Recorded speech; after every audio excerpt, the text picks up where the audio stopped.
Recording.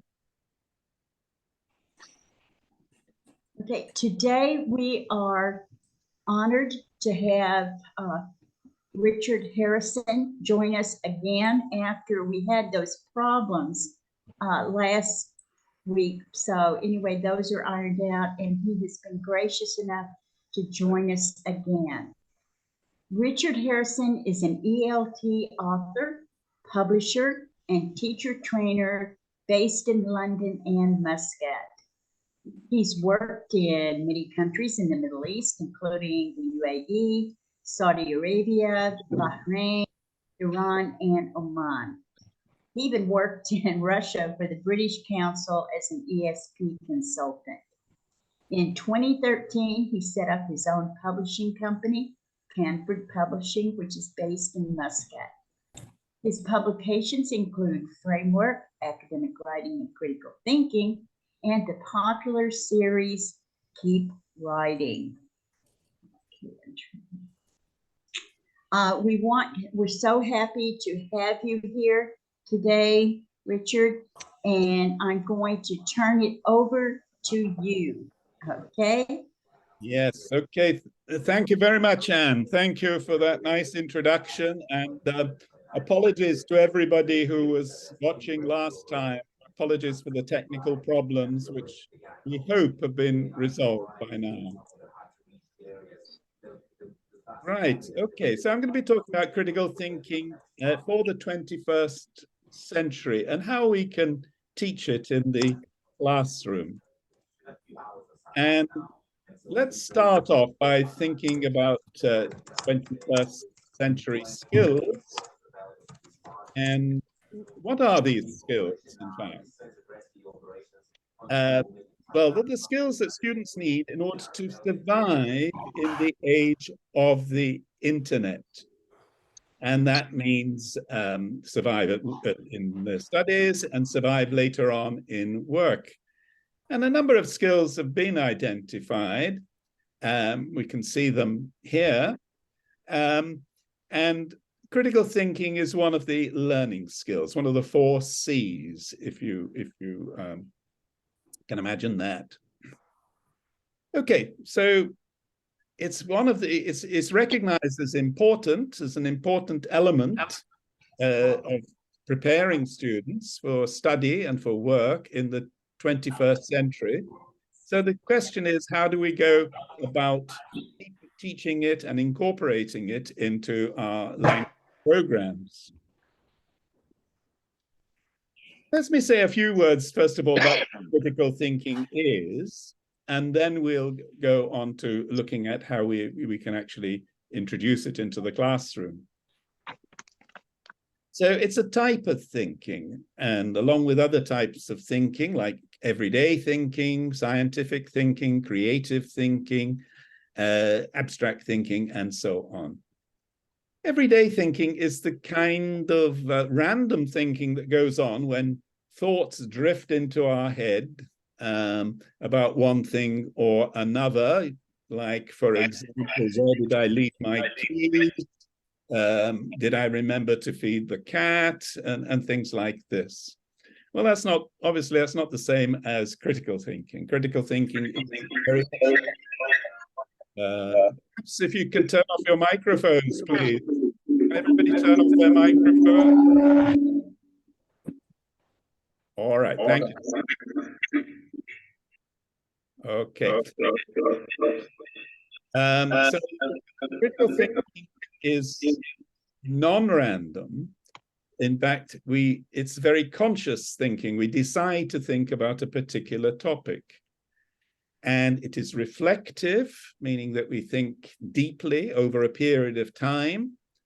And it is reasonable, so it's based on reason. We use reason to decide what to do or what to believe, for that matter. Another thing about it, very interesting thing about it, although everybody says how important critical thinking is, it's rarely taught explicitly at universities or colleges or schools. And yet it's an integral part of academic life. So in other words, everything that a student does at university, for example, involves critical thinking, whether they're writing an essay, reading a textbook, looking at data, taking part in a discussion, giving a presentation, or whatever. It all involves critical thinking. And yet we assume that somehow this skill is picked up along the way. We don't need to teach it explicitly. Well, I disagree with that. I think it does need to be taught, and it needs to be taught explicitly. Okay, some other points about critical thinking. It encourages us to examine our cognitive biases. And there are many that have been identified, many types of bias, which we may be conscious of, or maybe we're not conscious of. Things like, for example, confirmatory bias. And I think we're all guilty of this when we look for data that supports our point of view. It confirms what we already think. Well, this is not the point of academic work. We've got to look at a range of data and then come to a conclusion. Conformity bias, well, we sometimes call that groupthink, when we want to think the same as our friends and or our colleagues, and we don't really question the views of the group. Hindsight bias, well, we all have that. When we say, oh, I knew that was going to happen, I could see that was going to happen. And then availability bias. I think the media are guilty of this, availability bias. They look for stories where the information is easily available. So in those parts of the world where they can easily get information. Yes, yes. I think that the importance. Sorry, can you switch off your microphones, please? That Off your microphone, please. in the fact that it helps us to connect to the community by improving and helping people that they are in need. So availability bias is when we just use information which is readily available. I think that it's very important. Thank you. Skepticism and doubt. So critical thinking encourages us to be skeptical. And I think this is a positive thing. Some people might say, oh, it's being negative, it's being cynical, but I don't agree with that. I think it's a positive thing, and it's an important element of critical thinking, being skeptical, being doubtful, which leads to a search for facts. We're not going to believe something, we're not going to do something unless we have the facts and the data and the evidence that supports that.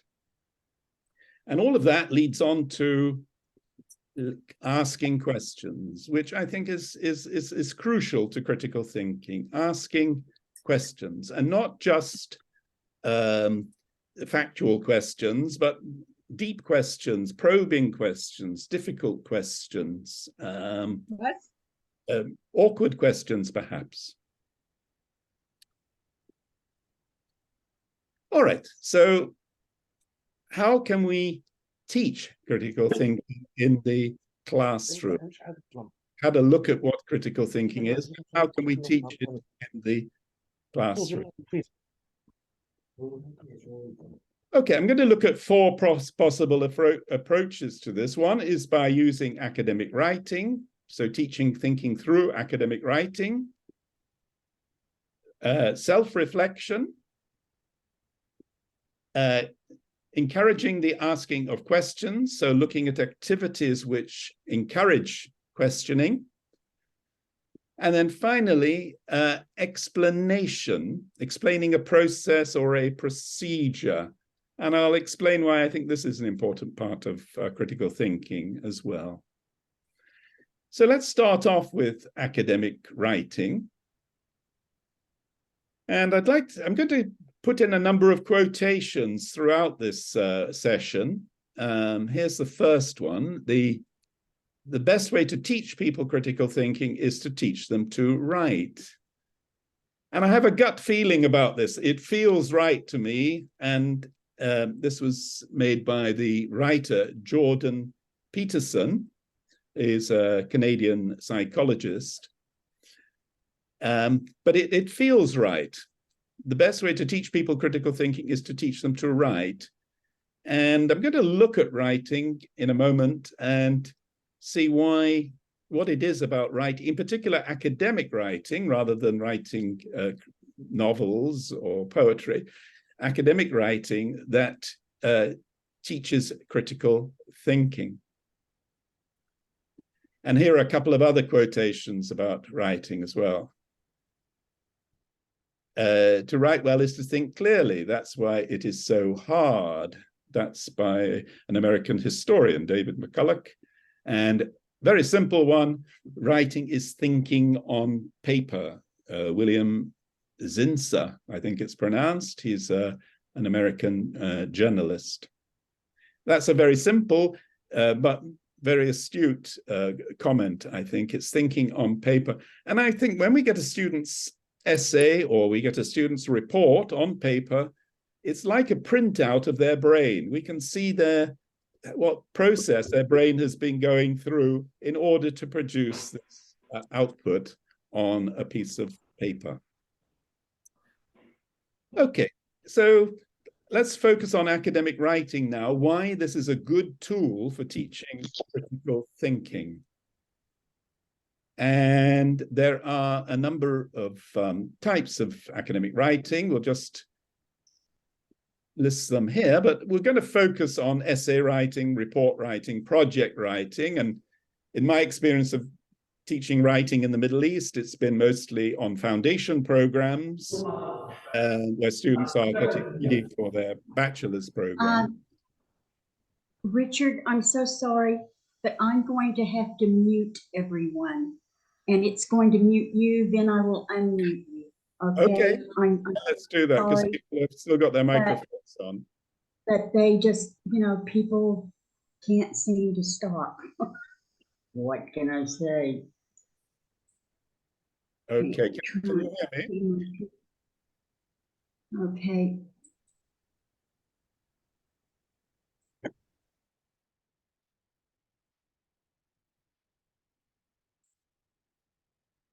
Okay, you can unmute yourself, Richard. Mute myself. Okay, can you hear me now? Yes. Good. Okay. Right, let's carry on then. So I was saying these are the main types of writing I'm focusing on.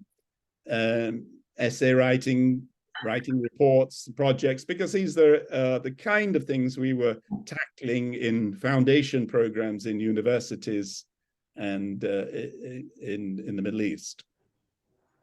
So what is it about academic writing that promotes critical thinking? Well, what do we do when we set about an academic writing task? What are the steps we go through? And I think we can see as I go through these how that they very much involve critical thinking along the way. So it's supporting what Jordan Peterson was saying.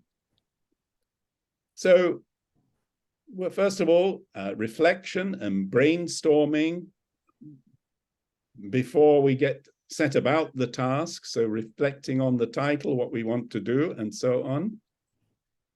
Research, well, that involves selecting information, deciding what information is important or valid, and the same with data. Organizing and planning, getting a logical structure to your piece of writing. Building strong arguments, a very important part of writing. My students in the Middle East were very good at arguing, but they tended to use emotion and exaggeration. And the other thing they liked to do was to include a lot of anecdotes, stories about their cousin or their uncle or whatever. They didn't base their arguments on evidence, reasons, and examples, and sources as well. So it teaches students, it teaches writers to build strong arguments using evidence, reasons, and examples. Acknowledging sources, avoiding plagiarism, careful use of language, the correct style for academic writing or for the particular audience, defining terms. So if we're going to be using terms like, for example, poverty, or if we're discussing early marriage or whatever, we've got to have a very precise definition of what those terms mean. And this helps our thinking as well. If you can say, well, I'm against early marriage, you have to say, well, what do you mean by early marriage? Give me some ages, you know. Okay, rewriting and editing. This is where we come, and listening to feedback. This is where we bring in reflection, self-reflection. Have I been doing this right? I'm listening to feedback. I'm taking in other people's opinion. So all of this, if you look from this list, all of this represents elements of critical thinking. So I think that's why Jordan Peterson says it's the best way to teach critical thinking is to teach writing. Now then, how can we cope with this in the classroom? How do we teach academic writing and critical thinking? And I like the use of these frameworks, or graphic organizers, you might call them, and they are more complex, but I like these very simple ones. And I'll give you some examples of what I mean. They organize ideas, they help students to think logically, they help them to plan their writing. So let's start off with a very simple piece of writing. It's hardly academic, but we'll use it anyway. So getting students to write a narrative about a day trip they made.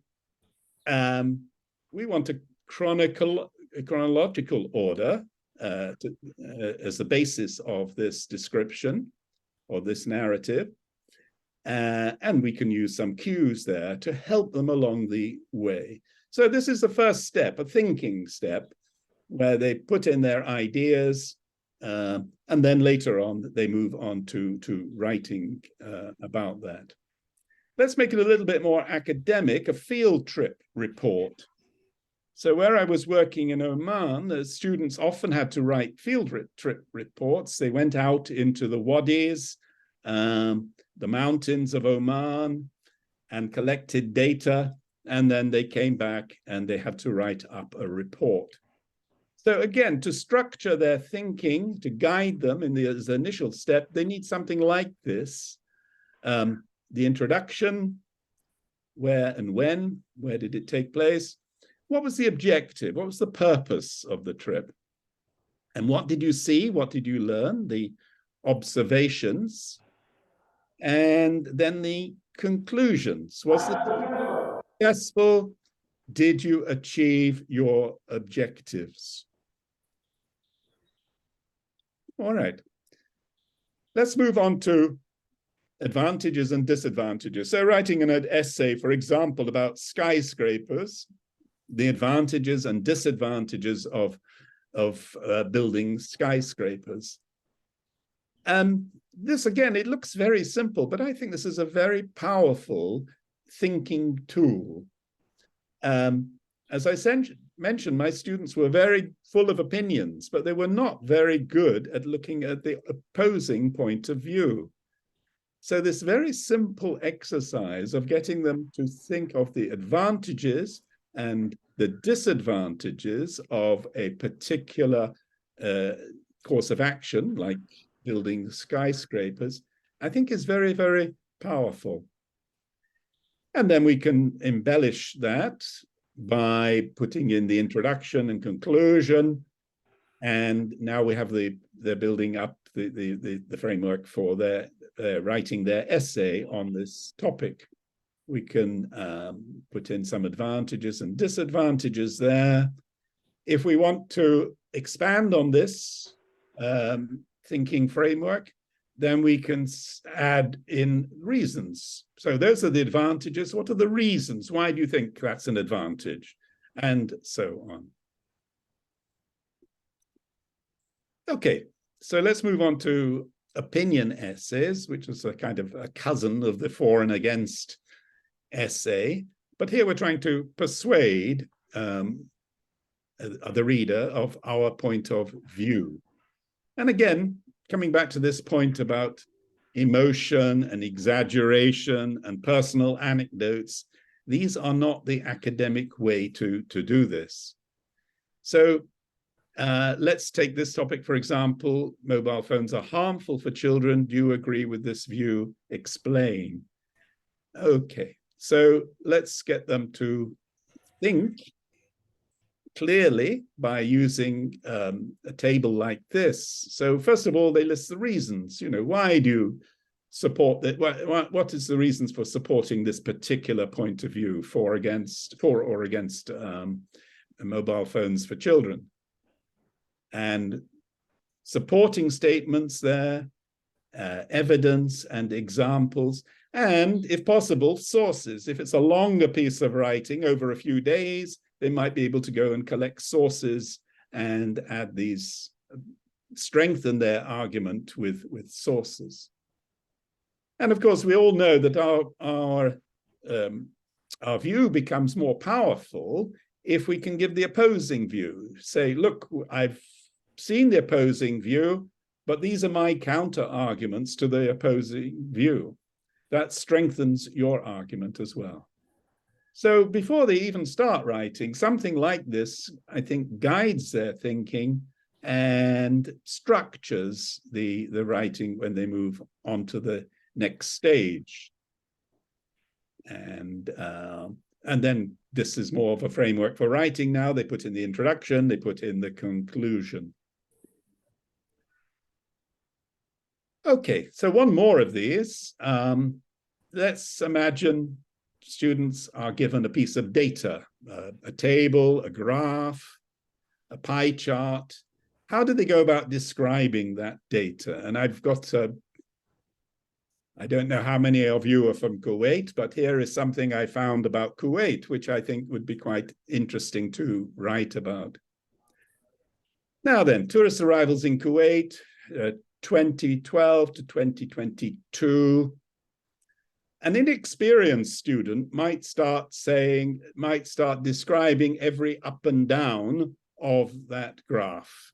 Well, it rose sharply and then it fell, and then it rose sharply and then it fluctuated and then it froze. But that doesn't tell us very much. It's not a very good way of describing this piece of data.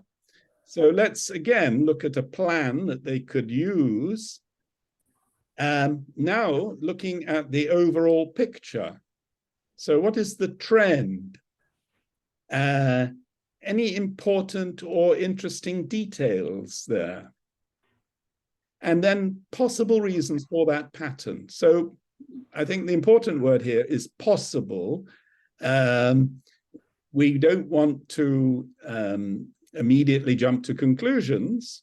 We need to do further research and also if you're doing some writing like this for the IELTS test, you would get penalized for saying that the cause of this was this. But it's interesting to speculate on possible reasons for a particular pattern. So the overall picture, you would say, well, it's been declining. The overall trend is declining in these 10 years. Interesting points, well, there's been a couple of peaks in 2013 and 2017, and again, just before 2020. But the very interesting thing is that there was a huge drop in 2020, and it doesn't take much to say, well, that must have been related to the COVID crisis and the ban on travel. And then since then, it has been recovering slightly. Okay, so if we wanted possible reasons for that pattern, we would have to explore further, but we might be able to suggest a few possible reasons.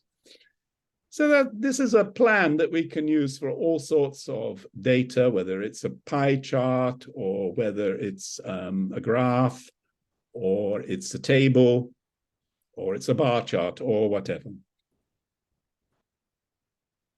Okay, so that's looking at academic writing and focusing, as we did, on Jordan Peterson's statement about the best way to teach critical thinking is to teach writing, and I focused on academic writing there.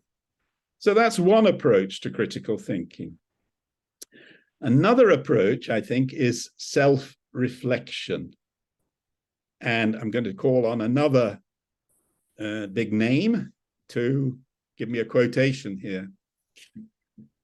Whenever you find yourself on the side of the majority, it is time to pause and reflect. And this was Mark Twain. So what exactly does he mean about this? Well, the side of the majority, maybe, in other words, maybe we're being influenced by groupthink. We're thinking the same as everybody else, and it's time to pause and reflect. And as we said at the beginning, reflection is an important part of critical thinking.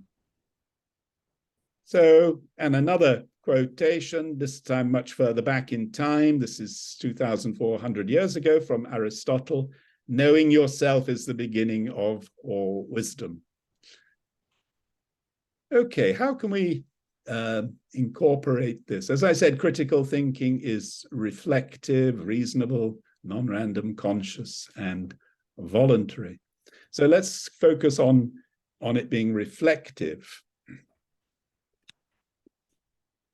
Thinking about your thinking, and it's sometimes called metacognition.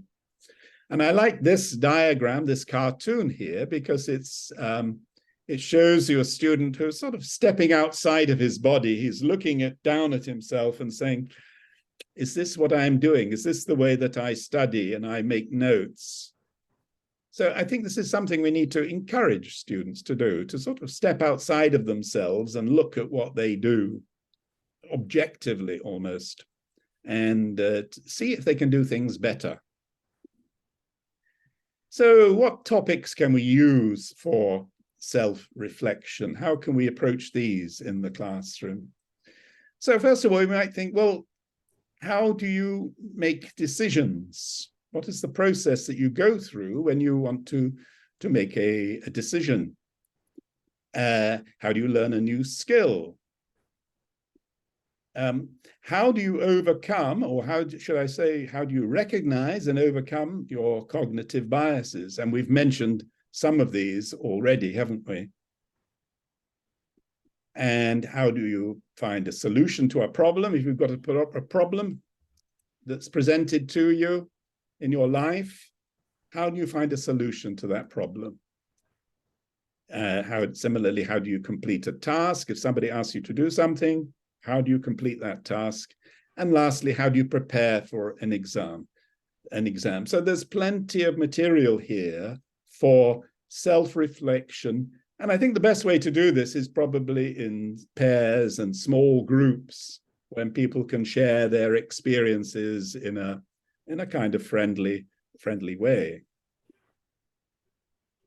So let's have a look at decision making. I'll give you a few examples now. Think about a big decision you had to make recently: a new job, a new home, ending a friendship or a relationship, or perhaps even a marriage, or something big like that. How did you make that decision? And what I've done here, I've got a kind of worksheet, but it's more of a guide for a discussion, a kind of guided discussion. So what was the issue? And then importantly, what steps did you go through before you made your decision? Did you get advice? Did you just go with gut feeling? Did you read up about the issue? And so on. How could you improve your decision-making process? So I think this is very fruitful, a very fruitful approach to discussions in small groups. Okay, and another one, learning a new skill. Think about a new skill you have acquired recently, for example, learning to drive, to paint, or ski, operate a new phone. These are always, for me, these are very complicated. Learning a new language, and so on. So what skill and what method did you use? So did you get help from other people? Did you look at the manuals? Did you go to YouTube? Did you do what I like to do sometimes, just trial and error, try and work it out? But then how successful were you? How could you improve the process? All right, another one for conformity. And here you'd have to tailor this to the views of your class, but I've just chosen a few topics here.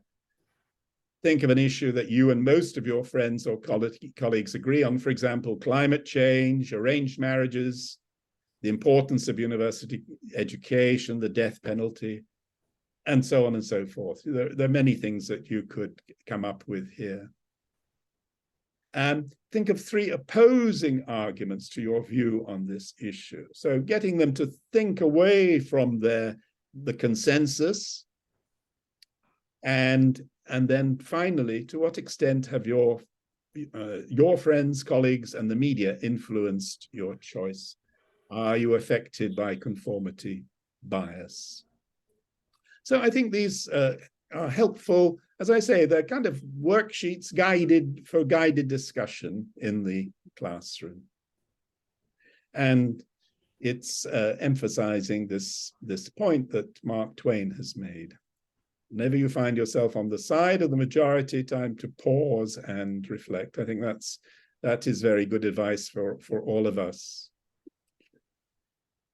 All right, now, so the third of the approaches I was going to discuss was asking questions. And as I said, I think asking questions is central to critical thinking, but it's got to be the right kind of questions, not just simple factual questions, but perhaps more difficult and inconvenient questions, if you like, searching questions. And again, a few quotations here. Judge a man by his questions rather than his answers. This is Voltaire. The power to question is the basis of all human progress, from Indira Gandhi. And then a more practical one from a businessman. Successful people ask better questions, and as a result, they get better answers. Okay, so how do we encourage students to ask these questions? And I've thought of several different activities, classroom activities, that will encourage students to question. And let me just go through these very briefly. As we said, critical thinking encourages skepticism and doubt. And so when we're presented with something like data and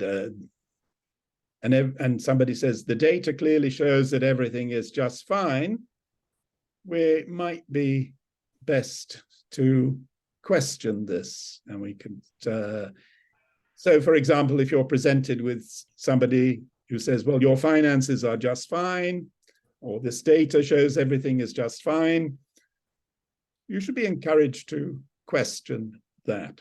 Let me bring in these practical things that we can do. So we'll be looking very briefly at scam emails, advertisements, misleading data, and also I want to touch on the scientific method, which is a very important part of critical thinking. In fact, it's central to the scientific method. Let's start with the scam emails. I get lots and lots of scam emails, and up to recently, I used to get annoyed by them and just delete them. But then I started to think, well, wait a minute. Why did I delete that one? What process did I go through to say that this was a scam? And in fact, I was using my critical thinking to decide that this email was not genuine. And I thought, well, this is something useful. So now when I get an email like that, I'm more likely to put it into a box of scam emails that can be used in the future rather than just deleting it. Let me give you an example. So I got this one it's supposed to be from Microsoft, but I was immediately suspicious about it for a number of reasons, and I don't know. I'll just have a drink of water while you look at it and think of why you would be suspicious about this.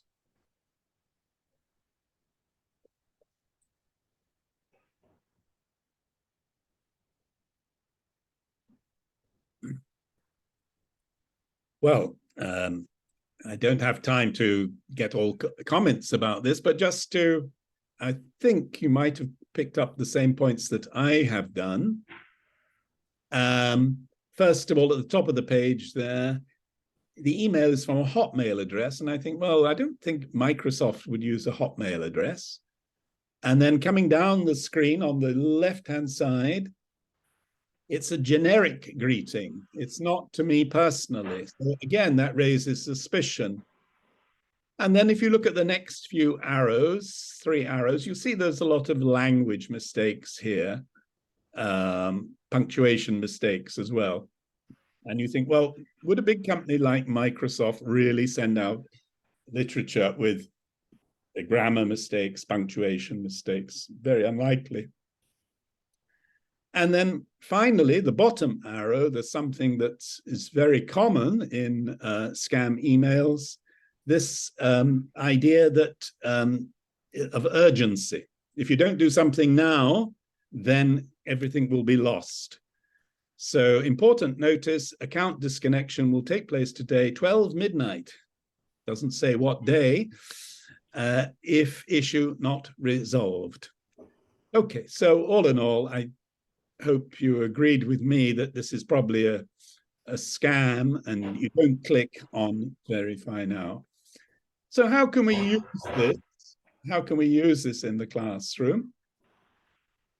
So why were you suspicious? So this worksheet, I think, again, is could be the basis for discussion. Why are you suspicious? I've just given you a few reasons why I was suspicious. Poor grammar, generic greeting, sense of urgency. Now, what questions would you like to ask the sender? So if you were face to face with the sender, what would you like to ask them? And you might say, well, you know, why didn't you use my name? Why is it going to be turned off at 12 o'clock midnight? And so on and so forth. And you can adapt this to almost any scam email that you come across, I think. So it's prompting students to question and to formulate questions to ask the sender. You could do the same thing with advertisements. And I like using advertisements because advertisements are, as I like to say, they're the opposite of what we try to teach in the academic world. In the academic world, we try to teach students to be objective, to be factual, not to exaggerate, not to use emotion. But of course, these are all of the things that advertisements do. They are very subjective. They use emotion and exaggeration, like this photograph of a very healthy looking beef burger. Sometimes they make misleading claims.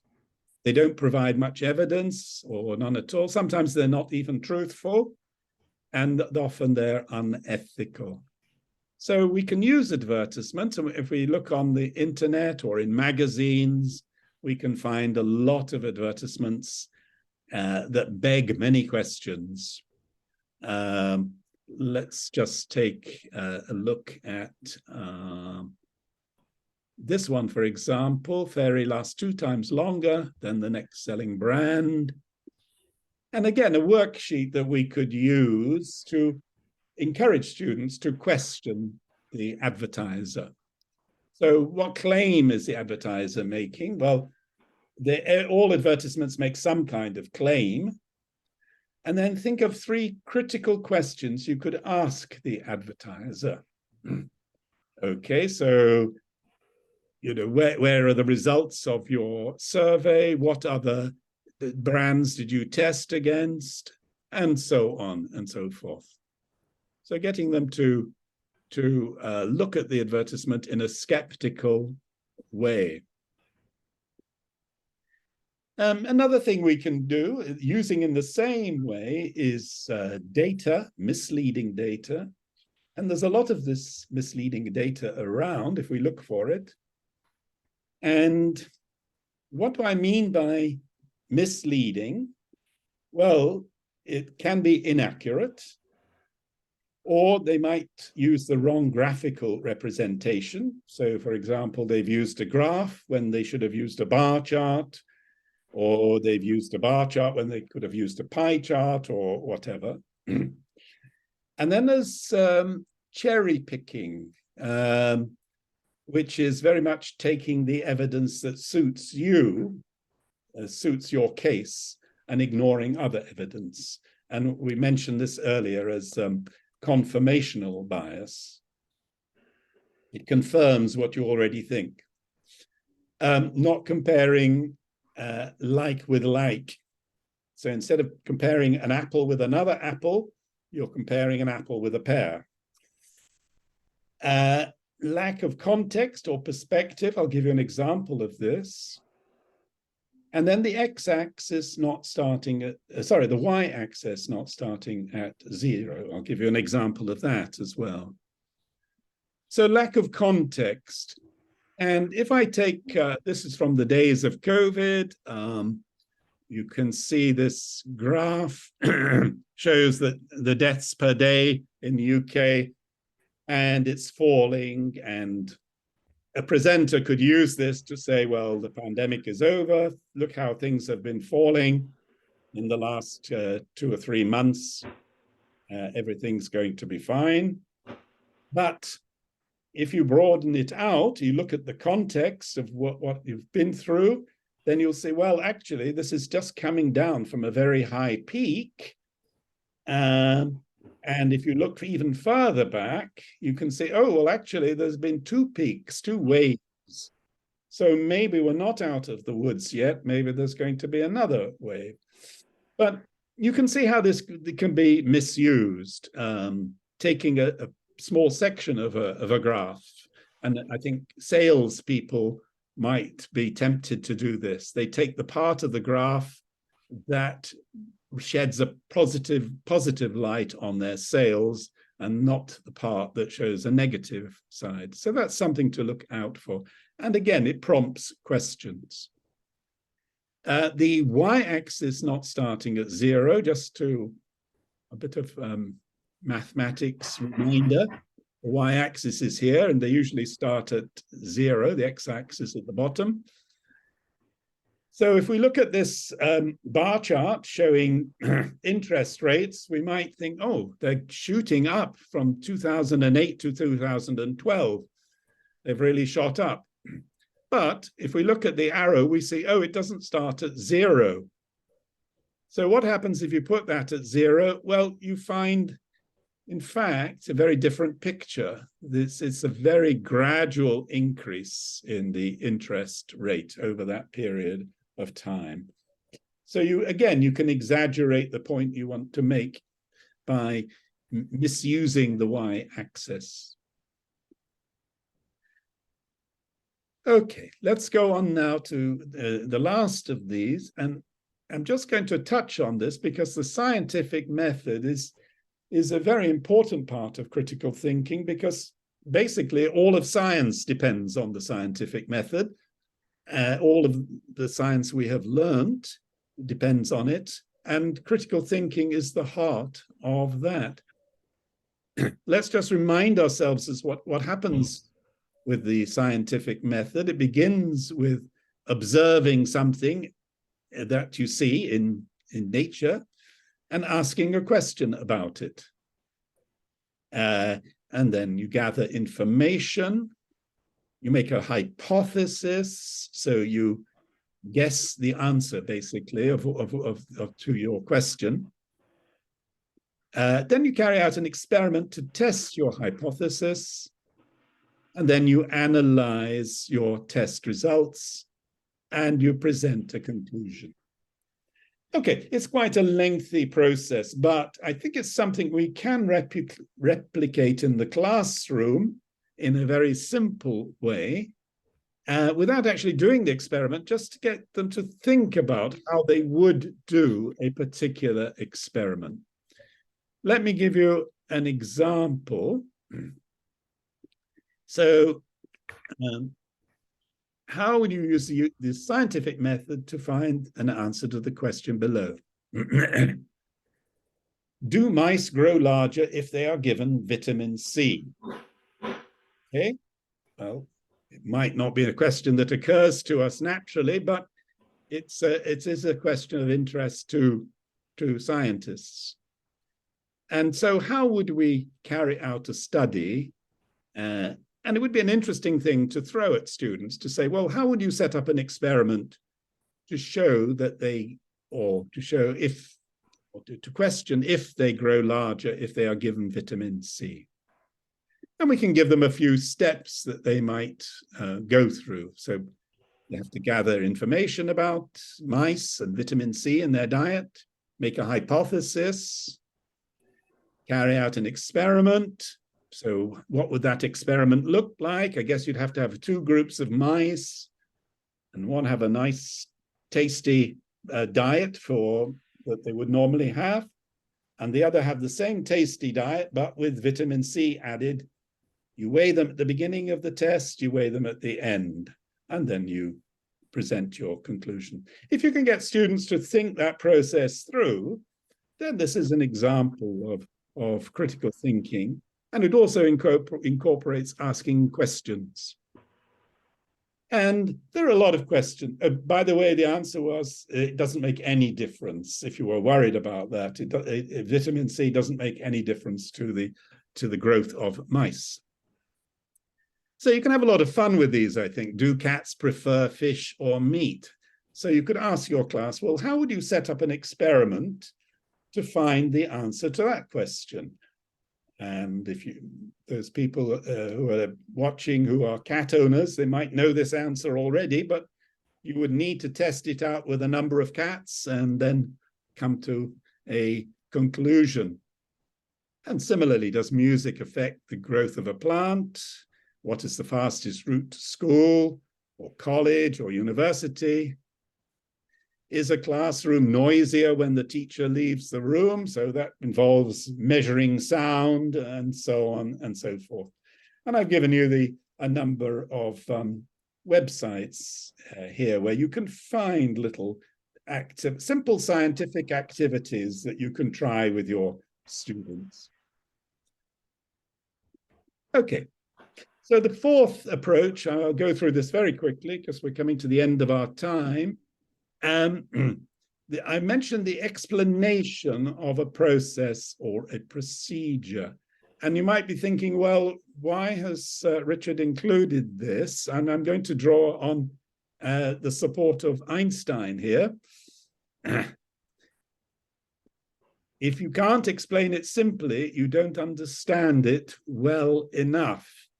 And I think there's a lot to be said about this. If you really understand something, then you can explain it simply. And I think this is an important part of critical thinking, being able to understand, to be able to break down a complex process or a procedure, and then explain it in your own words. So drawing on that support, I've also included another big name as well, important name, Tom Hanks, the actor. Mama always had a way of explaining things so that I could understand them. So maybe she was also a good critical thinking. She could break things down to the basic elements. Let me give you an example of a process. Tea production. It's quite a complex process. It starts with, well, before picking, it starts with planting of the tea bushes, and it ends up with tea bags. And then along the way, you go through a lot of steps, picking the leaves, drying them, From what I remember, I did read a lot about this. I don't remember the details now. Fermentation is one, withering is another, and then sorting, packing, and then delivery of the tea bags to the shops. So, but how do we do this? Again, coming back to a frame that we could use with any process. So we break it down into the steps, but we add the reason or the purpose for that particular step. So planting tea bushes is the first step, and we can use that in that way. So we work our way right through to drying and sorting and packing and so on. And then from that, they would come onto their writing or a presentation. It could equally be a presentation on the process of tea production. So many processes can be broken down like this. And then as an essay, we would have an introduction and a conclusion. But as I say, it could also be the starting point for a presentation. Procedure is something slightly different, but like, for example, sending a parcel overseas, quite complex. We go through a various number of steps. Applying for a visa can be very complicated. What are the steps that you have to go to? What are the reasons for each step? And writing an academic essay, that's a favorite one. And just a reminder that a procedure and a process can be linear, but it can also be cyclical, or it can be a combination of the two. Okay, I think I've come to the end of my talk. I'm just going to go through the summary. I'm just going to leave you with these quotations for you to mull over. From the best way to teach people critical thinking is to teach them to write. As I said at the beginning, I had a gut feeling this was right, but I wanted to be sure why it was right when it came to academic writing. Again, Mark Twain, very wise words, and emphasizing the importance of self-reflection as an important part of critical thinking. And then Voltaire reminds us the importance of questions, and not just simple questions, but probing questions, difficult questions, awkward questions, even dangerous questions in some cases.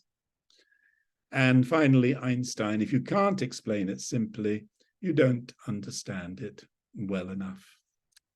Right, I just want to finish with a short, little commercial section. I'm just advertising my books on this particular topic, Framework, Academic Writing and Critical Thinking at 2 levels with teacher's guides. And there are my contact details if you want to be in touch. I suggest you use the Gmail address there. I could also send copies of the slides if you're interested. And that's my book distributor, Bournemouth English Book Centre in the UK. Right, well, thank you very much for your attention. I hope I haven't done too much talking, and I'll hand you back now to Anne. Thank you so much, Richard. I was very, very interested in what you had to say. You covered quite a bit. Now, if you are willing to take questions, do you want people to open their microphone and ask the question, or do you prefer that they type their question in the chat box? I think if they type the questions, and could you read them to me, please? Yes. And I think that might be the best. Select them and read. Okay. Type your question in the chat box, please. They're saying thank you. they're saying it's very helpful and interesting. Oh, I'm just Does looking anyone at that. have Thank you a very much. question that they want to type in? Okay, they say, can we have a recording of the session? They're asking, can they get a recording of it? Yes, it will be probably tomorrow. And what you would do is you would go to the TESOL Kuwait website. That's and click on the webinar tab, and then you will see there. And if Richard shares his PowerPoint, I will put a link to a PDF file. I don't know. I'll have to work that out with him. I'll send you a PDF file of the PowerPoint. Okay, so I will put that up. And then in a day or so, I will also upload the video to our TESOL Kuwait YouTube channel. Now, for those of you who have been here for at least 45 minutes, you will receive a certificate of attendance. However, it's going to take at least 2 days, at least 48 hours. I am in Tunisia, and it has been overwhelming, some of the challenges that I have had to overcome. In fact, at 9 o'clock last night, I was buying a laptop, and then they don't come with Windows on them. So please bear with me, and I will post it. Okay, any other questions? I noticed there are a lot of people from different parts of the world, so I'd like to say thank you very much to them for joining us from Iran, Ethiopia, Saudi Arabia, Jordan, the Philippines. I suppose this is one of the advantages of Zoom, despite all the technical problems we had last week. In fact, it does help everybody to connect from different parts of the world. So it's been really very, very encouraging from that point of view. And I really appreciate you all returning. Those people who came last week where we had the technical problems, and you came back again today. Thank you so much. And for those of you who have joined us for the first time today, we're very happy for you. Now, for some of our latecomers, I want to repeat, you had to be here for at least 45 minutes, and Zoom gives me a report so I can see how long you were here. If you were here at least 45 minutes, you will receive a certificate of attendance in about 48 hours. Again, thank you so much. I really appreciate it, Richard. I think we all have learned so much. Again, thank you, and I hope that you all will join us on October the 7th. Yes, I know you attended from 11 o'clock, so that is at least 45 minutes. Okay, well, I can't do it for last week. It went crazy. Okay, so sorry. But on October the 7th, Dr. Fatma Hashim will be talking about interactive teaching. So thank you again, and so happy to see you. Thank you, Richard. Thank you so much, and thank you for your patience last week as well, and for organizing.